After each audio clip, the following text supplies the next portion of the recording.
Hey everybody, it's Keith with BobsCNC. Welcome to Shop Talk, and as always, I'm next to my best friend Robert. And I'm next to my best friend Keith. And I'm not even going to say anything smart this time. We're not? No. You're not going to say there's tension in the air? No, I There's tension could. between I us? suppose I could. We've gotten some comments, questions from customers. Mm-hmm. They want to know how tight their belt should be. Yep. And one of the reasons this is kind of important to me is I was telling Bob about it that there's a lot of black dust. Yep. That's bad. That's bad. Yeah. Yeah, and this is really embarrassing to admit, but I wasn't sure why I was getting it. Yeah. And I've learned. Okay. I've put too much good. That's tension awesome. on my machine. Yeah. I'm going to go home. You can teach an old dog new tricks. I'm going to go pray for my machine, and maybe it'll get better. Well, you know, when people call in and they ask me, hey, Bob, how tight should I get the belts? You know, I've seen some guy use a guitar tuner. Some guy says it's really critical and all the other stuff. I say, you know, here's my definition that I give them. You need to tighten it so that it's snug. And I understand that that's a lousy definition. So today in this Shop Talk, I'm going to try to explain what snug means. Okay, so the first thing I'd like to do is get this video up here. Going to magically appear somewhere over there if we do it right. And what I've done is I've drawn two sets. So I have two sets of what? A cog pulley with their belts on them. Okay. So if we look at this first one, which I guess I probably didn't really have to draw to, but I did. We have a zero backlash pulley. What this means is the belt and the pulley are fit so that they're really snug, so that there's no backlash.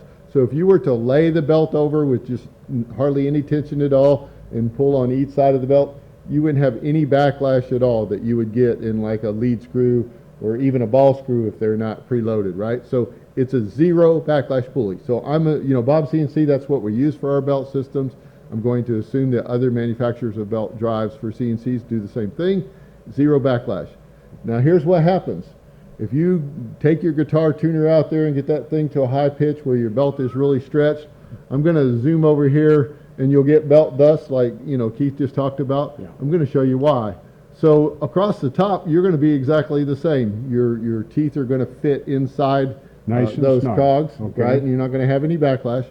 But as that tooth is leaving, if you zoom in here, you're going to see that you have all kinds of interference, which means that rubber is going to slide right across that aluminum pulley. And if you know stuff about aluminum is really abrasive.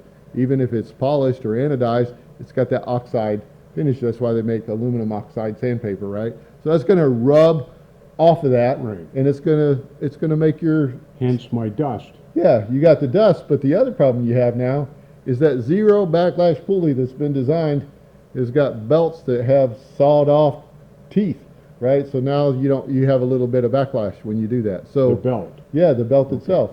So what happens then is your belt tension is putting undue stress on a system that it wasn't designed to do, and also you're tearing up your belts. Okay. So That's all right, embarrassing. yeah. Well, I don't know. I think it's counterintuitive. You know, tighter's better, right? Always. Generally. So let's walk through then how we would recommend that you do this at your shop when you first get your belts on. So you put your belts on and they're loose. So that means you got a sag in the belt, right? Right. Now all we want you to do is we want you to tighten up that screw until that sag goes away, until the belt is flat. Right. Now, but not twang. Once the belt gets flat, you're done. You don't want to keep tightening it. You just want to go ahead and make the belt flat. Home the machine. Jog it back and forth and make sure that the belt is not jumping around. You shouldn't have a lot of deflection or vibration in the belt. It should look smooth. If it's still bouncing around, then go ahead and snug it up a little bit more. And that really is it. That's all you need to do. You know, if you told me that a while ago. I told you snug. Okay. All right. I'm just not going to argue with me. No, I'm we're not. We're going to have tension between us, are we? No, I'm just embarrassed that I did that. Well, the good thing is actually the belts are inexpensive, so you can replace the belts, and you work at BobsCNC, so I get to buy you get twice the price. You get a discount. Right. Yeah, there is no discount. 3% discount. Anyway, so I probably shouldn't have hit the table. That's going to make a lot of noise. Well, I don't know if it will, but we'll find out. Yeah. And people can laugh at you for doing it. Yeah. But anyway, the bottom line is, the good news is, okay, if you get it snug, that definition has a wide band. It's not narrow. It does not have to be precise. Snug is relative. So a little too loose, a little too tight, you're going to see the same performance. It's not critical in the belt drive systems that we use, nor is it critical in any belt drive that I've seen. This has been around for a lot of years, and it's worked well for a lot of CNC machines.